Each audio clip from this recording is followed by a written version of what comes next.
rencana mau bisnis apa itu harus menyesuaikan hobi kita atau menyesuaikan pasar. Jadi memang harus pedagangnya harus naik level. Nah, itu senilai 46 miliar. Ada juga ya, contohnya saya pribadi itu mulai berani berbisnis itu bukan karena kebutuhan pasar dulu. Karena? Tapi karena apa ya?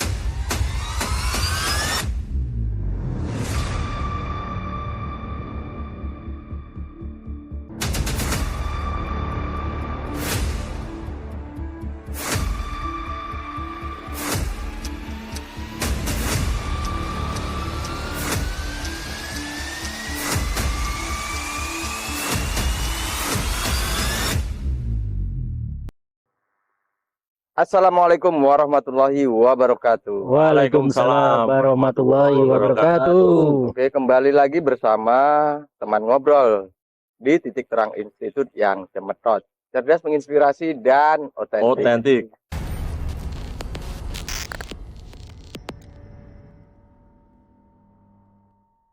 Oke, kali ini kita kedatangan bintang tamu dan kita akan bahas sesuatu yang Dibutuhkan banyak orang ya. Dibutuhkan banyak orang. Dari kemarin kita ngobrolin bisnis dan bisnis gitu loh. Jadi sekarang kita akan bicarakan langkah awal dalam berbisnis. Langkah awal atau cara awal ya. Ini kita kedatangan bintang tamu, pemilik beberapa brand. Luar biasa, namanya Mas Febrian. Masih muda, berotot, dan apa lagi nih? Pokoknya luar biasa nih. Sehat Mas? Alhamdulillah Ini sehat. panggilnya Mas apa Om? Apa boleh juga? Mas, boleh Om, boleh Pak. Boleh Pak, ya. Tergantung siapa yang manggil ya. Oke, nih Mas bisa disepilkan nih, kan usahanya banyak nih. Ada beberapa brand. Iya. Itu ada apa aja Mas? Nah, yang pertama itu adalah bisnis fashion ya, fashion muslim. Itu dengan nama brand Kezia Store. Terus kemudian yang kedua adalah skincare, itu namanya Fauza Natural. Ya. Itu brand sendiri ya? Brand sendiri. Terus yang ketiga ada madu hutan liar ya, itu nama brandnya Wildy Honey. Ya. Itu madu liar. Madu hutan ya? Wildy itu liar. Oh liar. Wild. Wildy Honey. Diserap dalam bahasa Indo Wildy gitu. Ya. Oh gitu. Iya. Ada madu liar, ada madu rumahan berarti. Oh gitu. Jadi rumahan itu madu komplek. Hah? Lo kan nggak liar. Madu komplek. Iya. Komplek. Nggak paham sampean. Yuk lanjut. Oke. Ini Mas Febrian nih ada pikiran nggak dari sebelum melakukan usaha dan punya banyak brand ini kan luar biasa ya, bikin sendiri serumnya, madunya nyari sendiri. Itu ada pikiran nggak dulu sebelum memulai usaha itu kenapa kok milih bisnis gitu loh? Karena memang pada awalnya kerja saya ya, tapi ketika saya bekerja itu kepikiran kok rasanya kurang sreg di hati gitu ya, dari segi keterikatan waktu, keterikatan tempat. Iya. Akhirnya, dulu pernah kerja di apa Mas? Dulu pernah kerja jadi trainer sertifikasi internasional. Wah, di mana itu Mas? Di Malang. Di Malang. Ya. Tahun 2017 sampai 2019. 2017 sampai 2002 tahun ya? Iya, 2 tahun. Ya. Sertifikasi. Itu kok bisa kerja di situ biar? Iya, karena memang itu ya, nggak suka keterikatan waktunya itu. Suka ya. Akhirnya milih bisnis gitu ya. Akhirnya milih bisnis. Buka beberapa brand gitu ya. Jadi kerja 2 tahun itu cukup lama loh itu. Iya. Aku paling lama kerja 8 bulan. 8 bulan. 8 bulan masih gak kuat. Terus Mas Bayu ini kenapa milih bisnis daripada pengangguran? Daripada kerja.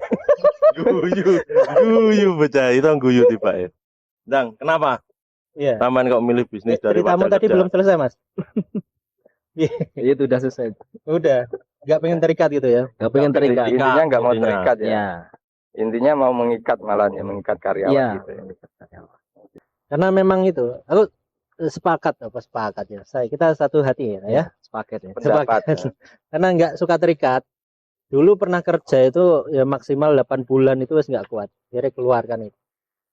Ya karena nggak pengen itu dikongkon-kongkon ya, disuruh-suruh. kemudian dimarahi, dikejar target, wah itu nggak seneng banget aku ya.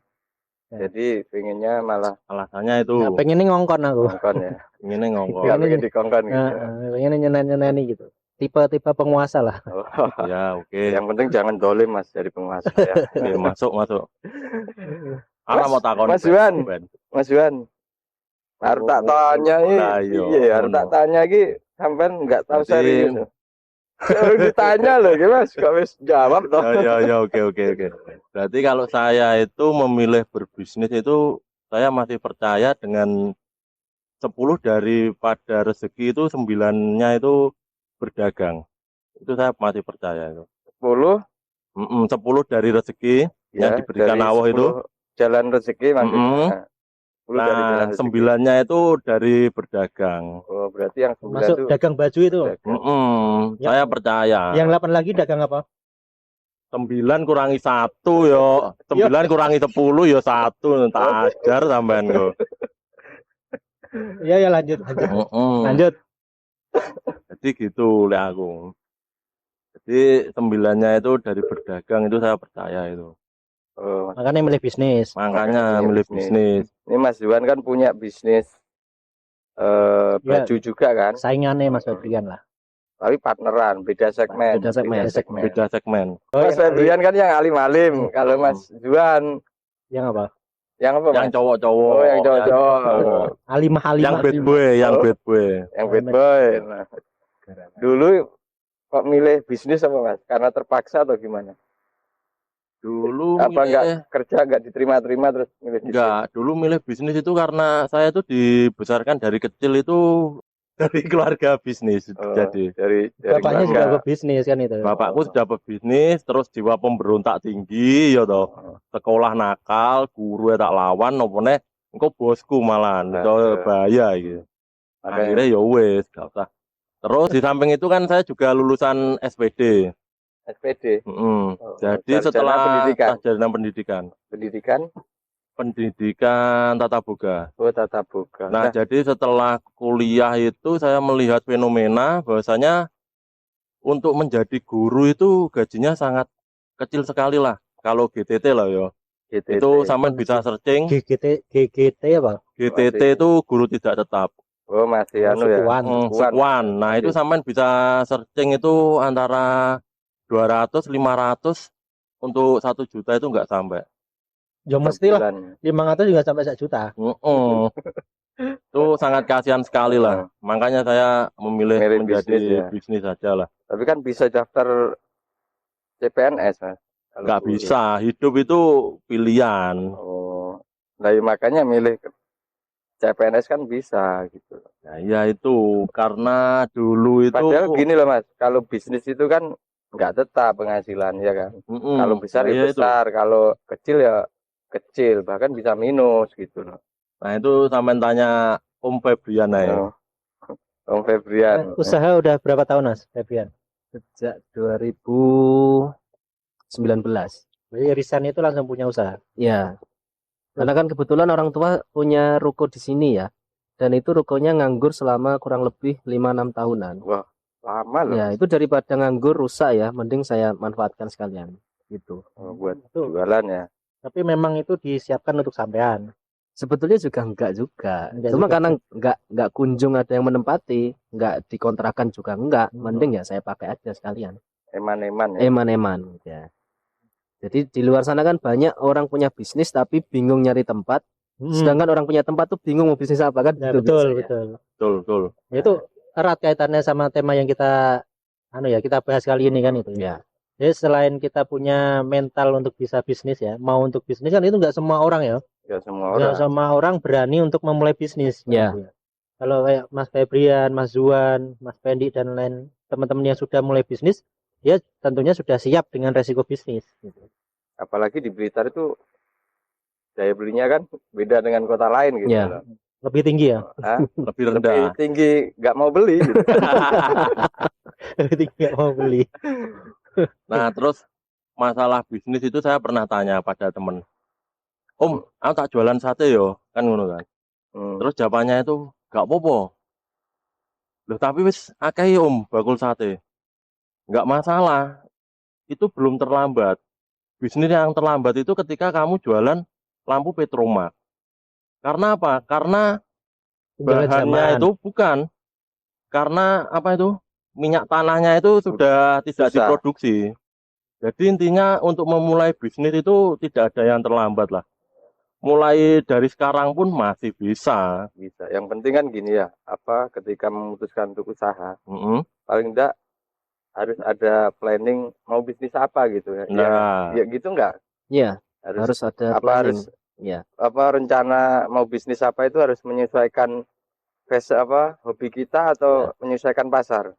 Yaitu tergantung pribadinya sendiri-sendiri ya. Kalau dari saya sendiri itu bisnis itu harus dimulai dari kebutuhan konsumen dengan apa yang kita sediakan untuk konsumen itu. Berarti pasar itu ya. Ya, pasar. Harus jeli ngelihat peluang ya. Jadi namanya itu market oriented. Market oriented. Ya. Iya.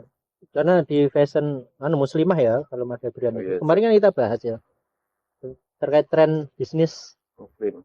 Syariah itu syariah. Dan bisnis Islami itu kan ya ternyata dari hasil data yang kemarin kita dapatkan itu hampir setiap 1 bulan sekali satu wanita itu belanja kerudung. Ya, betul. Hampir setiap 1 bulan satu wanita di Indonesia muslimah ya.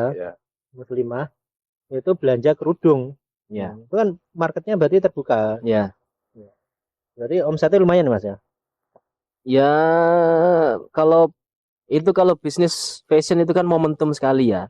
Itu kalau di momennya itu ya lumayan banget gitu ya. Cuma kalau memang kalau nggak di luar momennya itu harus bersabar memang. Bersabar. Ya. Tapi ya lumayan ya. Lumayan. Nah, terus ini tambahan ini. Jadi untuk berbisnis itu juga harus ada peran serta pemerintah ya. Pemerintah apa orang tua? Tak kayak contoh. Jadi bisnis fashion kan, bisnis konveksi. Nah untuk saat ini bisnis konveksi itu lagi hancur-hancurnya. Jadi bener nggak? Jadi 5 hari yang lalu itu Menteri Perdagangan Bapak Zulkifli Hasan, nah dia itu menyita barang impor tekstil, nah itu senilai 46 miliar. 46 miliar, sedikit loh Mas itu. Sedikit lah itu 1 hari Om. 1 hari. Nah jadi peran serta pemerintah itu harus ada untuk melindungi para produsen atau para produsen lokal itu harus ada. Nah untuk sekarang itu bisnis konveksi itu lagi down lah, hancur intinya. Atau yang mungkin lokal. Karena online itu ya? Ya online bisa, online itu dari produsen langsung ke end user. Makanya mengakibatkan pasar-pasar, pasar-pasar lokal itu tradisional itu sepi, itu juga bisa. Sebenarnya gini, kalau kasus itu kan potong jalur, jadi jalur distribusi itu sama produsen Cina itu langsung dipotong, dia nggak jual ke orang Indonesia, dia buka sendiri, bawa sendiri barang ke Indonesia dijual online. Jadi orang Cina yang punya produk langsung distribusinya ya langsung ke pemakai, bukan ke pedagang dulu yang distributor enggak. Ya. Makanya harganya anjlok-anjlokan, lokalan ini kan, makanya lokalan kalah bersaing. Tapi aku sepakat sama Mas Zuan tadi. Memang regulasi itu sangat peran serta pemerintah. Sangat dampak enggak ya? Tapi ya berdampak banget regulasi pemerintah itu ya. Intinya pemerintah itu memang harus care dengan pedagang-pedagang lokal ya. Kalau zaman ditanya keberpihakannya kemana kan itu ya. Cuma kalau kita mau berevaluasi gitu ya, memang zaman sekarang itu kan zaman digital begitu ya. Jadi memang harus pedagangnya harus naik level, tapi pemerintahnya juga jangan lupa untuk care sama pedagang lokal. Kalau sekarang kan seperti los-losan gitu kan ya. Ya, jadi kita hidup di pasar bebas. Iya, hidup di pasar bebas. Di satu sisi kita harus kulaan ke pedagang besar. Di satu sisi yang lain pedagang besar itu langsung jual ke konsumen. Ya hancur saja. Curhat ya. Gitu. Makanya los-losan. Bukan gitu. Tamen tak kayak contoh ya perputaran uang itu ya. Bukan gitu. Jadi gini. Contohnya saya kan jualan baju. Nanti itu sampai ngefek ke penjual sate pun juga ngefek. Penjual sate ke penjual cilok pun juga ngefek. Jadi gini ya, karena ekonomi tidak berputar itu ya. Saya kan penjual baju. Karena saya penjual baju sepi, ya toh. Yang dulunya saya beli sate, akhirnya saya milih nggak beli sate. Ya. Saya makan tempe kan gitu kan. Nah terus penjual sate itu karena dia sepi, dia akhirnya nggak beli cilok loh. Itu ya, makanya peran serta pemerintah itu, sedangkan penggerak ekonomi Indonesia itu kan UMKM kebanyakan. Masih UMKM. Berarti bakulan tempe. Oke. Nah, gini, untuk memulai bisnis itu kan harus punya ide tadi. Harus punya ide, analisis kan penting ya. Analisa pasar. Terus itu berkaitan dengan ide kan.